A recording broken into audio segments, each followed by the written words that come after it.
What's up, Triumph Nation? This past week taught us it's not about who wins, it's about how they get there. Let's break it down.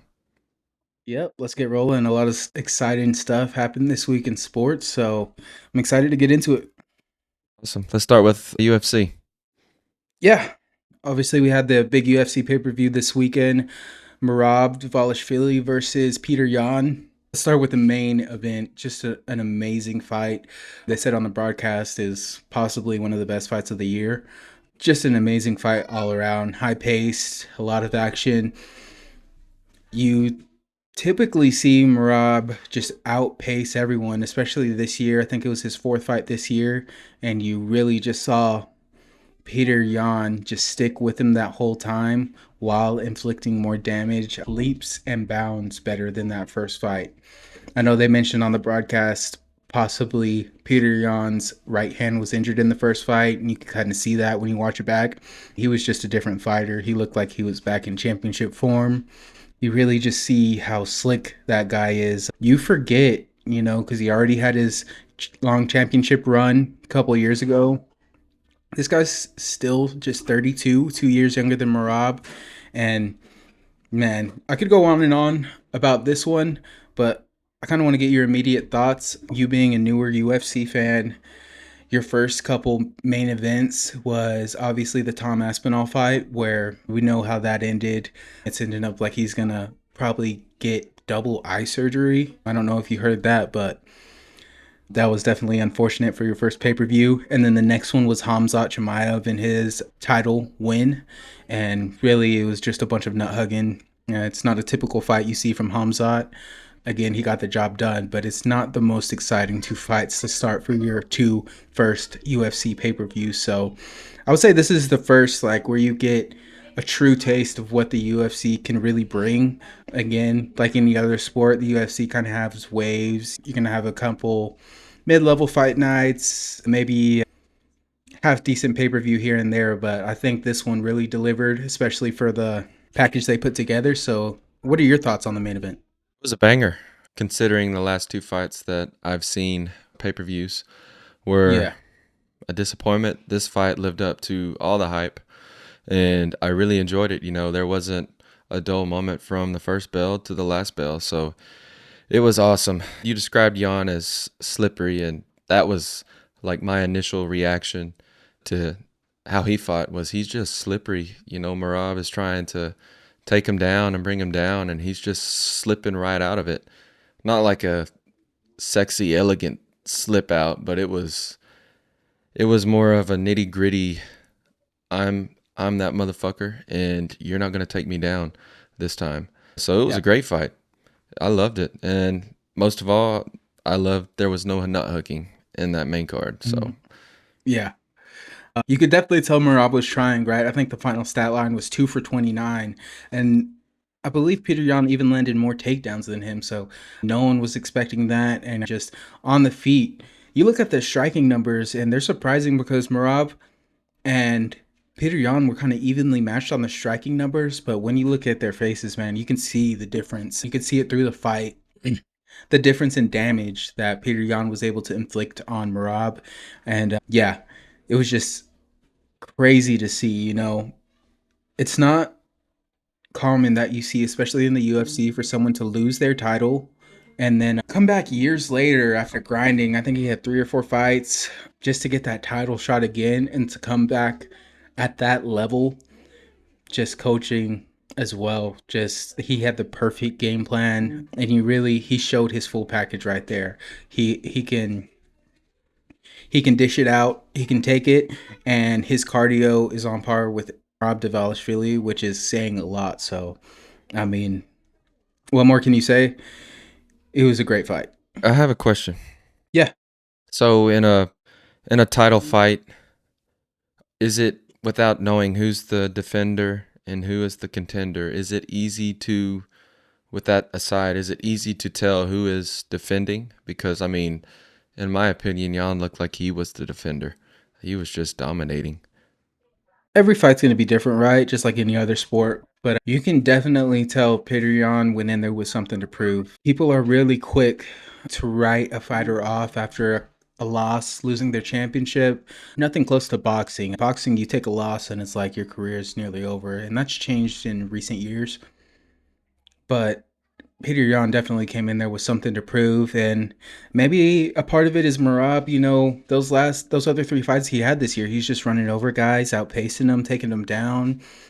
He knew the prior Peter Yan that he fought before, so of course no one is ever gonna accuse Marab of kind of taking it easy or keeping his foot off the gas. We didn't see that in the fight, but maybe it was an element of him not being really prepared for the total package that Peter Yan was going to bring on Saturday night. And yeah, Peter Yan brought it to him. And a common saying is to win the belt, you got to take it from the champion. And I don't necessarily agree with that. And what they're getting at by that is saying if it's a close fight, the champion should retain his title. But fights are scored off of damage. And if we're talking strictly damage, I mean, you were watching through the fight. It's like Peter Yan's back at one point was just blood soaked with Marab's blood. And yeah, it was just great to see. We'll get into it again on the back end. A little teaser for the triumphant moment. But just the grit and heart it takes to stay determined after all the doubters, people writing you off after you lose your championship, especially after a couple years go by, injuries that he's had in between then. So to see him come back like that, it's just amazing, inspiring. I'm right there with you. Just that's like one side and one aspect of the UFC where you're riding this all-time high, maybe his greatest fight of all time, and just the feeling of accomplishment that comes with that. And then on the other side, you have Pantoja to go down the way that he did after all the hard blood, sweat, and tears that he put in Hmm. pre-fight. You know, getting hurt like that 25 seconds into the first round. I mean, that's got to be tough. Yeah, that was definitely, it's upsetting for sure to see a championship fight go down like that. Um, you saw it You see it a lot in fights. The UFC is so unpredictable. Fighters can get injured in so many different ways. It was unfortunate. At the end of the day, Van got himself into that position. It seemed like he pushed him, got him off balance when he was in the air. That led to him hyperextending his elbow, dislocating it. Um, so yeah, there's not much more to say on that one, man. It's unfortunate. Joshua Van is the new champion at flyweight. In my opinion, he got himself in that position. He got himself to the title fight. He 100% deserves that championship. He's getting a lot of flack online for celebrating and whatnot, but how can you not? Just everything he's done to lead up to that and then getting in the position to even win the title. He's 100% deserving in my book. Congratulations to him, and I am completely looking forward to the rematch. I don't know if that's going to be the immediate next fight for Joshua Van. I know there's no surgery that's going to be needed for a dislocated elbow. At least that's what we're hearing. And that might change in the next coming days or weeks. But I'm definitely looking forward to that rematch. Because when Alessandro Pantoja gets in there, he is going to be looking to take someone's head off. Yeah, for sure. Would that line up with Tyro and Van to be the next fight if depending on Pantoja's recovery time? Mm-hmm. Yeah, that's an interesting one, because we saw Tatsuro Taira in Alessandro Pantoja's last title defense, and Pantoja just ran over him. So I would think that Joshua Van is going to pretty much handle this kid. But again, the UFC is so unpredictable. Tatsuro Taira is so explosive. He has that one punch knockout power as well. So you never know. At the end of the day, the kid is 18-1. His only loss is to Pantoja, so most likely he is in line. These guys are both ready for a quick turnaround, so I wouldn't be surprised at all if the UFC makes that one before Alessandro Pantoja is ready to compete again. And the winner of that fight is definitely going to get Alessandro Pantoja. So at the end of the day, I want to see Pantoja back in the ring against anyone, whether it's Tyra, whether it's Van, just because we've seen him be so dominant, and you really wanted to see how Van was going to compete against him. It's unfortunate the way it ended, but again, it just leads to an even bigger fight in Pantoja's future. Even if he doesn't have the belt, everyone's kind of recognizing him. He's not going to have the belt, but he is that dominant champion that he always has been, especially with the way that fight ended. I think if above anything else, it just the support that he had in the stadium proved to me that he's loved by so many people. Yeah, I think I told you before when he won his championship, man, it was just one of the most inspiring things. He beat one of my favorites in Brandon Moreno. Again, he took a loss on Saturday, and that's tough to see. He's one of my personal favorite champions in history. His back and forth fights with Davison Figueiredo back in the day at this point, but it's hard to see your favorites kind of go down like that. We saw that again with Henry Cejudo. He's definitely not one of my favorites, but these young cats are just coming in with that grit, that hunger. That's what people really talk about with these former champions. They've made their money, they've made their legacy, and these kids are just coming up hungry and ready to kill. So, yeah, whoever it is, Pantoja's fighting, Tyra, Van, I'm going to be at the edge of my seat ready to watch that. It's interesting because we can say the same thing, I guess, in the NFL today. Just we see like a changing in command, if you will, And you got the with guard, yeah. the teams that have been dynasties such as Kansas City and more recently the Eagles. And I'm looking at the AFC playoff seeding right now. The only team that was, you think of the three-headed monster in the AFC: Bills, Ravens, Chiefs. Only one of those teams are in the top 7 teams in the AFC right now, and that's the Bills. So it's crazy how fast things can change in any sport. Definitely. We're going to get to some NFL, but let's go ahead and roll into some college football playoff. Obviously, the big rankings came out. There's a lot to talk about on that. I know we're going to touch on just a couple points, but why don't you go ahead and start it off for us? What are your immediate thoughts? WTH, what the hell? Mhm. As any consumer of any product in any industry, you will always not be satisfied with whatever you're given. Yeah. And that continues to be the track now because we have James Madison in the top 12 and we have Tulane in the top 12. Two teams, barely Division One teams. Tulane actually played against Ole Miss already this year and lost by 20 touchdowns. So it's cool to see other named colleges in the playoffs, but at the end of the day, the teams that are in contention are the same 4 or 5 teams that are in contention every year. So those are Yeah. my initial reactions. Yeah, I'm kind of on par with you. Obviously, it would have been nice to see a more competitive team get those two spots. Notre Dame, Vanderbilt, those two teams did a lot this year. They played a lot tougher competition, and you saw those teams get better as the season went on. In my opinion, the 12-team playoff is just so much better than the 14 playoff. Just the amount of games, the competitiveness, it's just more product for someone to watch. So if us getting the 12-team playoff in lieu of the 14 playoff, which I hated with the passion, um, I'm willing to see two kind of Cinderella teams get in each year. Even if they are blowouts, we see it in March Madness and NCAA basketball. You have these teams in there that barely make it in, that most likely get bounced out in the first round. But every now and then you get that one Cinderella team. And I think football is different.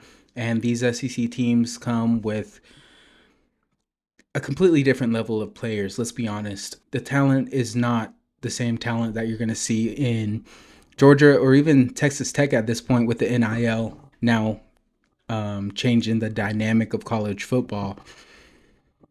In my opinion, if this is what we got to put up with, two lackluster teams being in the college football playoff to get that 12-team football playoff, then I'm willing to put up with that just to see more of the playoffs. Again, there's a chance. No matter what, there's always a chance. So I'm not saying that JMU or Tulane's going to go on some Cinderella story run. I definitely don't think they are this year, but I would say definitely in the near future that's possible, 100%. So Yeah, I agree. I see the beauty in both aspects of 12 team and 4 team, but at the end of the day, there's always going to be drama no matter how many things we have to say about it or no matter what way it's spun. There's just going to be a lot of drama regardless. But I think the one argument that people have for bigger playoff brackets is, oh, well, college basketball does it. And, that's a whole conversation for another day.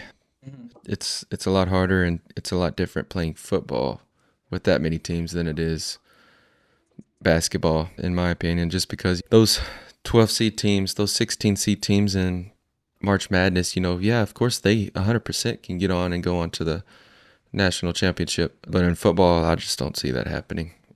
Maybe one day, but not anytime soon. Yeah, I think really the main difference is in that is basketball 100% is a team sport, but you can kind of see one player just completely take over in a basketball game. So if let's say Loyola team who is typically in the March Madness but is never really a high seed, they have those one or two players that can kind of take over a game and get them a couple wins in that playoff bracket. Whereas football, you've got to be like a generational talent to be able to take over a game, especially in the NCAA. So I think that's really the main difference. So yes, it is going to be way harder to get a Cinderella team or a lower ranked team, Tulane style team, JMU style team further in the playoff. It's 100% going to be harder. But again, I'm willing to put up with it if we're getting to be able to see Oregon, these other high level teams make it in there. Alabama, just to see some more, just to see some more competitiveness, just to get some more out of it. Yeah. And they've changed it up a little bit in its second year, too. The bye weeks are going to be a little different. The first round will be a little later than what it was last year, I believe. Right. I think it's 2 weeks for the first rounders who are going to be playing against each other. And then the four teams that have the first round bye, they're 3 weeks out. So Yeah. maybe that will help with the competition also because, in football, momentum is everything. So I learned that firsthand last year with Oregon. We got a first round bye and lost against Ohio State in the second round. So momentum's very important. At the end of the day, I'm not mad at it. Football is an incredibly physical sport, so give the teams a little bit more time to heal up. I think we can have a little bit of patience, especially with the quality of games that are going to be in the second and third round. So, again, the timeline's not really an issue for me, but it's really exciting this year. Looking forward to it for sure. Absolutely. And Crusaders hat you're wearing. D3 football is just so completely different than what we're talking about in D1 Yeah. with the CFP. I mean, D3 football, they're doing their playoff competition is it's like high school playoffs. It's Hmm. it's crazy. Yeah, for sure. And you'd probably have more experience in watching that kind of stuff than me. I'm trying hard to just watch more of college football, so it's going to take some time for me to get into the D3 football playoff. Even we're in Texas, right? High school football is huge, and the high school football playoffs are going on right now. We have local teams that are around me. Waxahachie still in it, DeSoto, and all those teams that are typically in. Eventually, I'd like to get into that kind of stuff, and because even at each level, it's all exciting. So yeah, I'm looking forward to talking more about that and delving deeper into that in the future for sure. Oh, yeah, playoff football is a different breed. 100%. I think you see that across any sport, whether it's a UFC title fight, whether it's the NBA playoffs, high school football playoffs. It's just a completely different energy. So, yeah, love it. Yeah. You want to talk a little bit about NFL right quick? Yeah, let's get into it, man. It was a huge week, a lot of implications for the playoffs. I'll go ahead and start off with eating some crow. Obviously, my bold prediction last week was that the Cowboys were going to make the playoffs, and I want to say shit the bed, but they put up a really good performance in that game against the Detroit Lions on Thursday night. At the end, the defense is just still the issue. You see Dak Prescott doing what he can do. He was had someone in his face, it seems like every single time that he touched the ball. So it's definitely going to be tough. At the end of the day, they up a crap ton of points. I'm pulling up the stat line now, but the final score was 30-44. You put up 30 points in an NFL game, you're hoping your defense can get a couple stops when it be a 30-27 win, 30-23, 24, something like that. But they just couldn't get a stop, man. And they couldn't block up front and they couldn't play defense. And at the end of the day, that was the big difference. I really do not like the Detroit Lions. I loved it when they were on the come up, Dan Campbell and those guys. At the end of the day, it just says a lot about how much they've improved. And even though they haven't won it all, they are one of those teams that you can count on to be really strong each year, especially with Jared Goff, Amon-Ra St. Brown. So if you ever get so good that people start to dislike you, you were doing something right. So I can't be too mad at them. Obviously, I have a little bit of favoritism for the Cowboys. At the end of the day, though, they are out of the playoffs, which at the end of the day, the way that they started the season, you kind of expected that. But in classic Dallas Cowboys fashion, they're going to lead you on, give you a little bit of hope, and then just destroy your dream. So, yep, just another day of Dallas Cowboys fandom for me. And let's talk about the next one. Or, I'm sorry, what are your thoughts on that? You had the jersey ready and everything, and they just broke your heart. Yeah, you didn't have to put that up there, but yeah, I did. I did pack my. We were out of town for my sister's graduation, and I packed my Cowboys jersey just in case they won. I didn't don one on all year, just because I was so upset about the way things were being ran, how the off season was handled, and just the lack of urgency, especially in the head coaching decisions. Obviously, Brian Schottenheimer. I don't really have anything negative to say about him. It seems like he's doing what he can with the talent he has. Ultimately, if the front office isn't going to give you anything on defense, trade away your best player. What else can you do? They can't get a stop. The offense is doing what they can, like I said, and at the end of the day, it is what it is. Yeah, I feel you. I wore CJ Stroud jersey for the first 3 weeks of the season, and we started Yeah. the season 0-3. And Mm-hmm. I have a Nico Collins shirt that I wear. Don't Mm-hmm. wear it on game days. I haven't since Mm-hmm. week 3. Like, what is this going to do? I really want to throw it away, but I'm not going to. And then yesterday, I was like, oh, what the hell? Why not? Why not? Just Yeah. burn it Had all to. to the ground. Yeah. Pissing in the wind. And so I wore my Nico Collins jersey, and I was hoping that I didn't mess it up. And I didn't mess it up. We ended up winning. It was a great game last night. Dominated the Chiefs because our defense is so good. So good.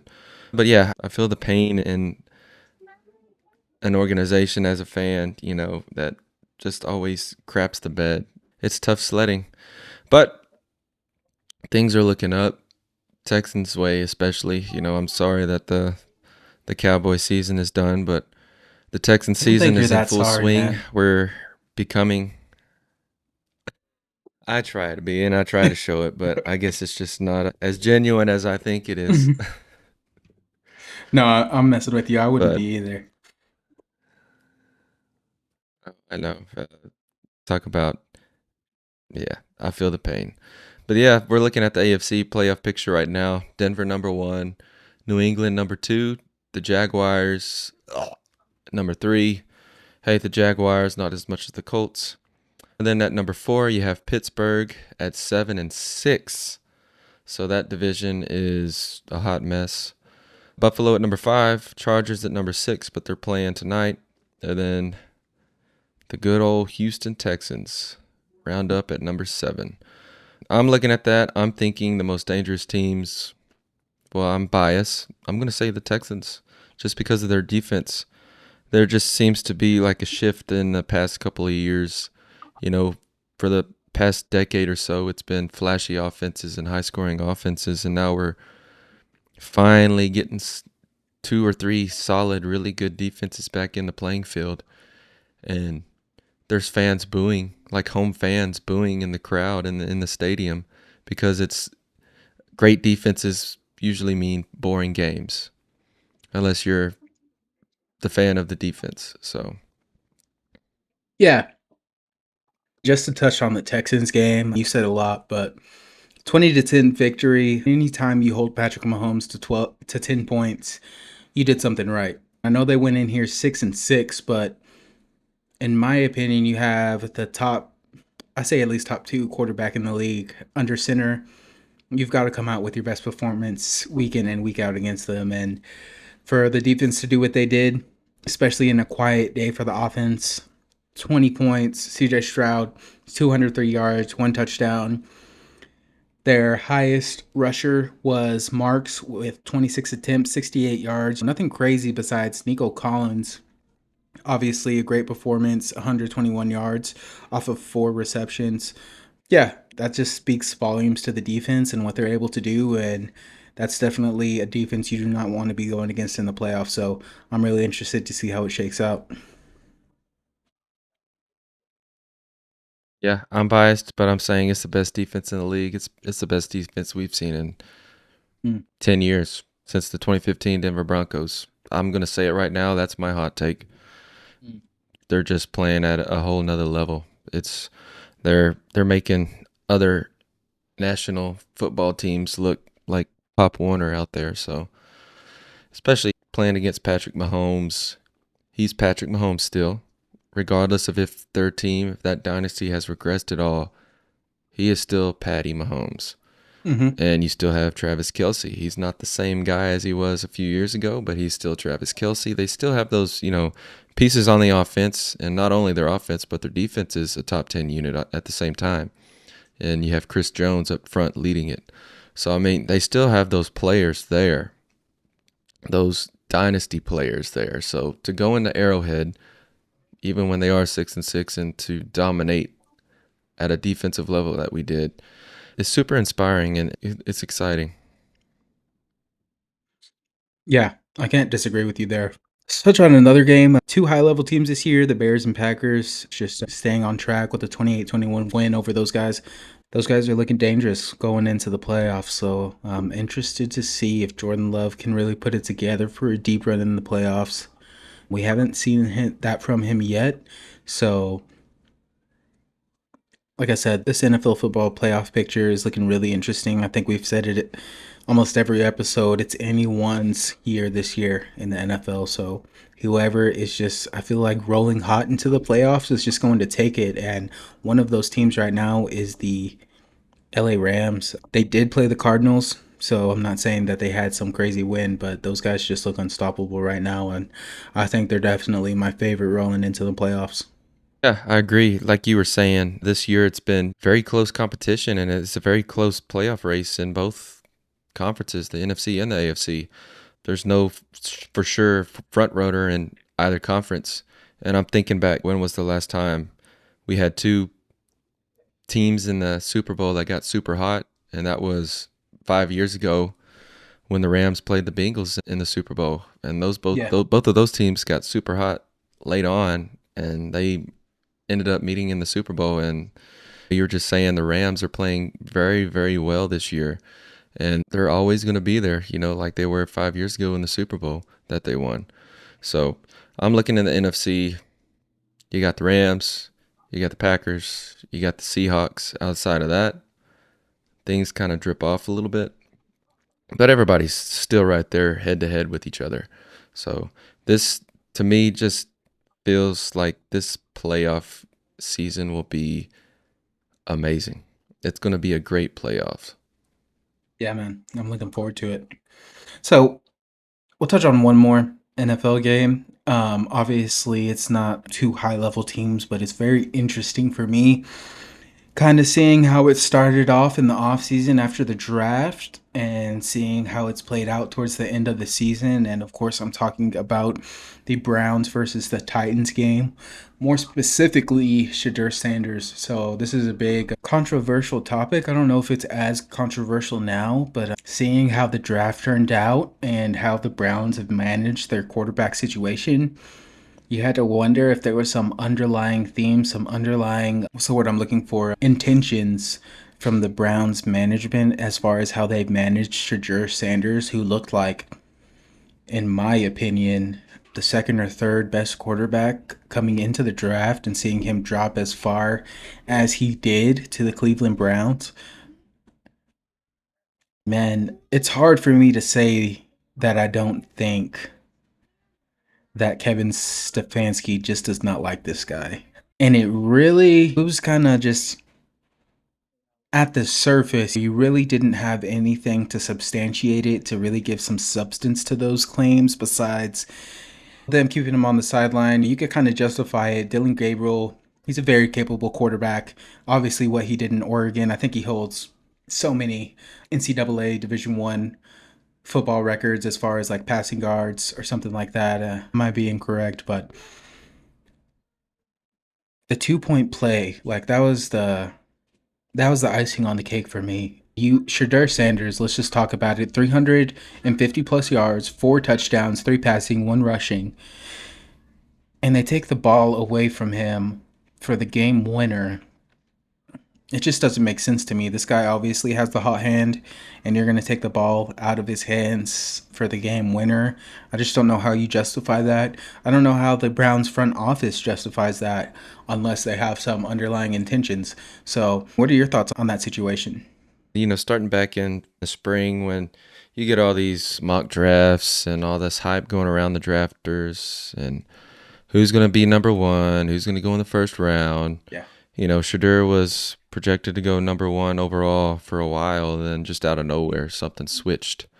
So, what I really think people with power in the NFL wanted to show their power and their strength, and they wanted to set an example. And unfortunately, Shadur was that example, and it's not the right way to approach that. They did it wrong. I think it's BS because Shadur Sanders is a really good player. I mean, he had a lot of success playing with Colorado. Like, who the hell is Colorado? They haven't been prominent for over 20 years, and Yeah. he got them in playoff competition and conversations. So, yeah, like you were saying yesterday, he was lighting it up. 4 touchdowns. He actually threw the almost tying touchdown at the end of the game. For him not to be in that 2 point conversion to tie it, that's just crazy to me. And Stefanski, I definitely feel like he's not the one that wanted to bring in Shadur Sanders, and that shows to me. It's pretty obvious. I mean, if you can't see that, Yeah. then you're blind, in my opinion. So I'm at this point where Stefanski's had his time to shine. He had some success early on in his career with Cleveland. Haven't seen nothing since. Play the damn man. You Yeah. drafted him. The upper management drafted him. Play him. Yeah. And obviously, he's been named the starter now for the remainder of the season. At the end of the day, I think if Dylan Gabriel sees the field again once he's back, I think the people in Cleveland are going to be rioting in the streets. I was on Cleveland Browns Instagram, and of course now they're posting the Shadur Sanders graphics with the stat lines and stuff like that, and you just see a bunch of Cleveland fans just like bashing Kevin Stefanski, the front office, for holding this guy back. Imagine if you have this guy playing in the first game, and again, it's his first big game, but you can see it. You can see everything that he was showing in college, everything he showed at Jackson State, all those intangibles. And it's one thing to be Dylan Gabriel and to be sufficient and be able to be, I don't want to say a game manager because he's more capable of big plays and stuff like that.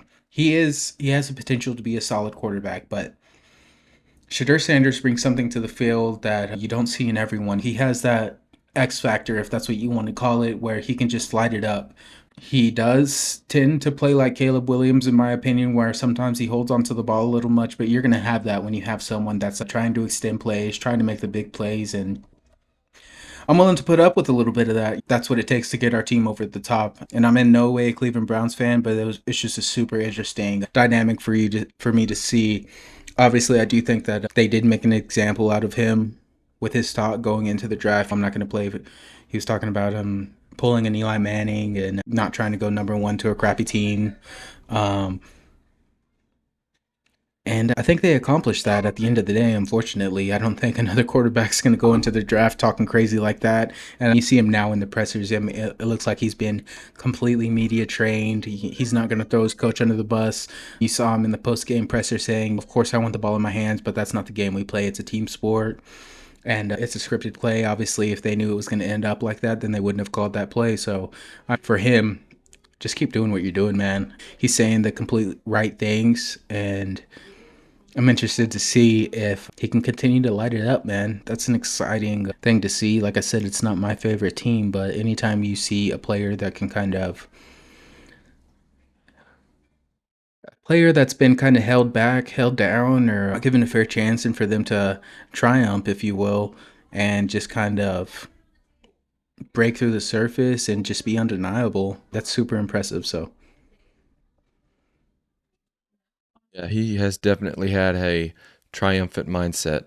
Just thinking about it, if you're going to, well, let me backtrack a little bit.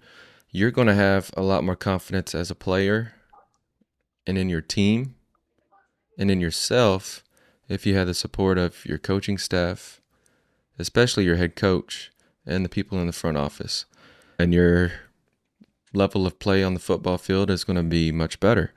So to see him have some success with all the negativity going around him and the sense that his coach doesn't have his back and not knowing who in the hell does have his back in the organization, imagine what he could do with a supporting cast behind him. The yeah, sky is the limit. And, ask a probing question. It seems like Cleveland has kind of hit a fork in the road, pretty decisive in their future. What do you think would be the most logical thing that would happen this offseason? you're talking about for the Browns. Yeah, for the Browns. In Fire Stefanski or, well, that's tough, right? I roll mean, with Shadur. Stefanski. I don't think it's either or, right? Obviously, you're going to stick with Shador, especially if he continues to play very well throughout the end of the season. But what I will say is I do give Kevin Stefanski a ton of credit for getting the Cleveland Browns. I believe it was last year into the playoffs with a completely injured team with Joe Flacco, getting that team competitive and even in that spot. 100%, I give that credit to the coach. So I'm not exactly ready to fire Kevin Stefanski. If it was my organization, I guess I would, because I want a coach that's a difference maker. And Kevin Stefanski is a great manager, right? I don't know if he can really galvanize the troops, but I know he can. He's a competent coach, right? And it's hard to find that in the NFL. So unless you have a really rock solid candidate to replace him, I would definitely stick with him. Obviously, you're going to have some good head coaching candidates waiting in the wings, but you can't really interview those guys unless you move on from them. So it's a very tough decision. But like I said, if you think those good head coaching candidates are out there, then yeah, make a move. I'm not one for settling and just kind of playing it safe. That's really one of my biggest indictment on the Dallas Cowboys. They tend to do that year after year. So if it's me, yeah, I'm taking a risk, going for it all. And at the end of the day, I'd rather go for it all and then have a crappy season and just be like, hey, we tried, versus just kind of playing it safe and going 6-6, something like that year after year. So what would you do? I have a very hot take right now. Okay. What if Mike McDaniel, with his high flying offensive scheme, was traded or worked out a deal with Cleveland? If I'm Mike McDaniel, I have Shadur Sanders. I got Quinshon Judkins, who is a rookie running back who has shown so much flash. You've got a somewhat reliable receiver out wide. The only thing you need to work on right now, the defense is good. You need some offensive line help, and you need a solid wide receiver on the outside. And that team is pretty much fixed. So that would be very exciting. That probably won't happen. But, Yeah.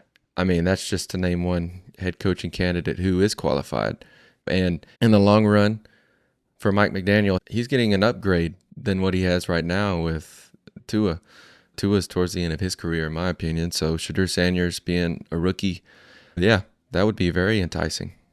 Yeah. Like I said, anytime you can do that, get a, in your opinion, a better head coach in that position. Your team obviously isn't ready to compete right now, like you said. So I would look for that head coach you're wanting to go with long term. I don't think Stefanski is long term. So yeah, if they are going to make that head coaching change, I would definitely do it now. That way they can really shape and mold the team the way they want it. Obviously, head coach needs time to kind of incorporate his scheme, get the players on the same page, draft the players he wants. So yeah, at the end of the day, if the Cleveland Browns are trying to go for it, I'd say make that change now. And seeing how he's managed the quarterback situation doesn't give me a lot of confidence in the Stefanski era at this point. So that's pretty much what I have to say on that. Yeah, that's all she wrote. Yeah, I think we're ready for the triumphant moment. What do you think? I'm ready. Yeah, I think we hit UFC, CFP, NFL. Let's go ahead and roll into the triumphant moment. I'm gonna go ahead and start it off if you don't mind. Yeah, go ahead. Yeah, so for me, how can I not, being a major UFC fan, give Peter Yan the triumphant moment of the week? We talked about it a lot at the top of the show. For him to come back after adversity, after losing to Marab in the first fight and making the perfect adjustments to not only keep up with Marab's pace, defend the takedowns, again, 2 for 29, land more takedowns than Marab, and then just batter him up the whole time. And again, Rob was landing shots. It's not to say that he wasn't, but it just seemed like you said, Jan was just slick enough to slip those punches to just ease some of that damage. And you saw the damage he inflicted on Marab. So for him to come back, claw his way back to title contention, and then put on that legendary legacy defining performance is the definition of a triumphant moment. So he had me hyped up after that one.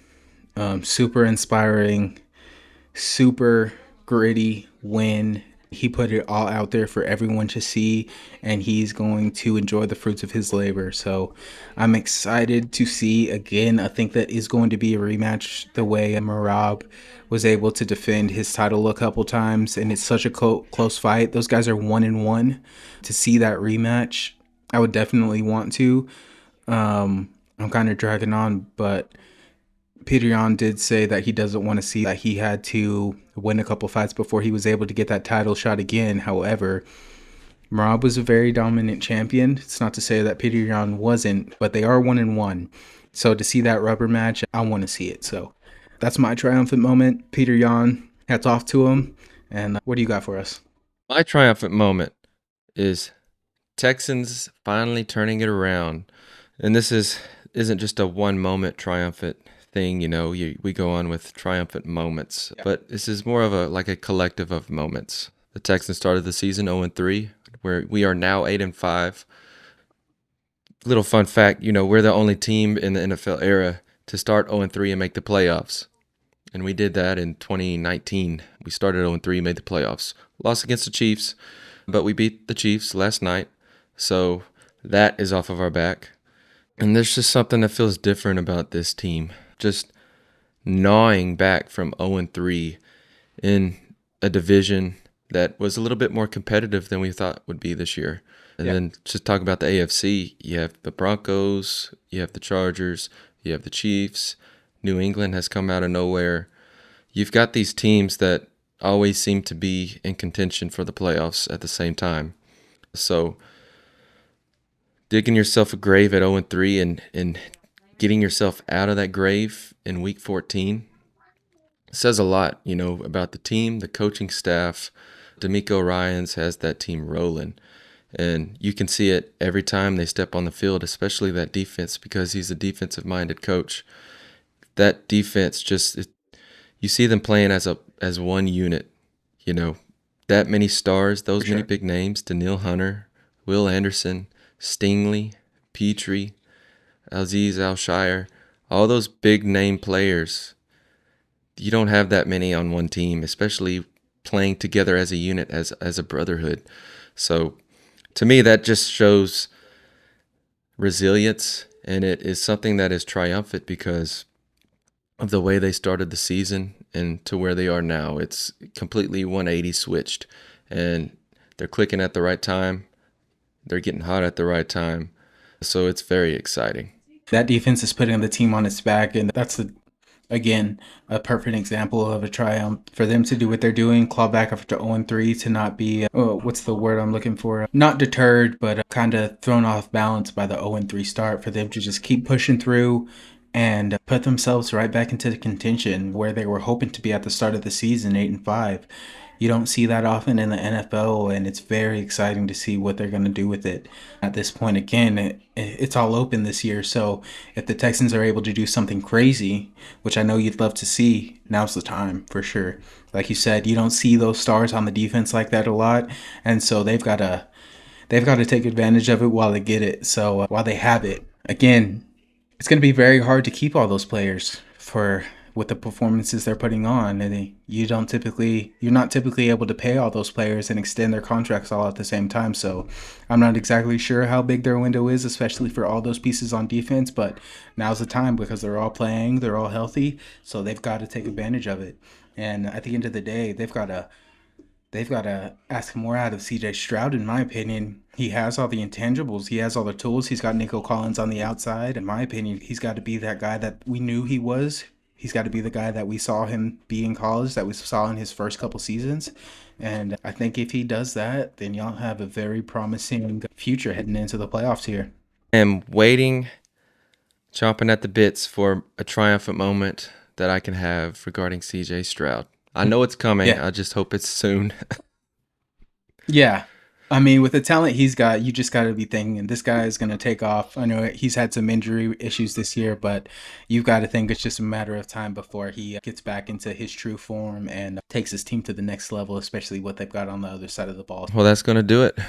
We love to hear your feedback and love to hear what you have as your triumphant moments. It can be anything that could be your Super Bowl, anything that is something that you've struggled with and something that you are coming back to the plate and having some triumphant moments in. So, Yeah, man. Well, it's good talking to you. I'm looking forward to next week. It's going to be a big week, NFL. Again, some exciting matchups. So, yeah, I'm looking forward to it, man.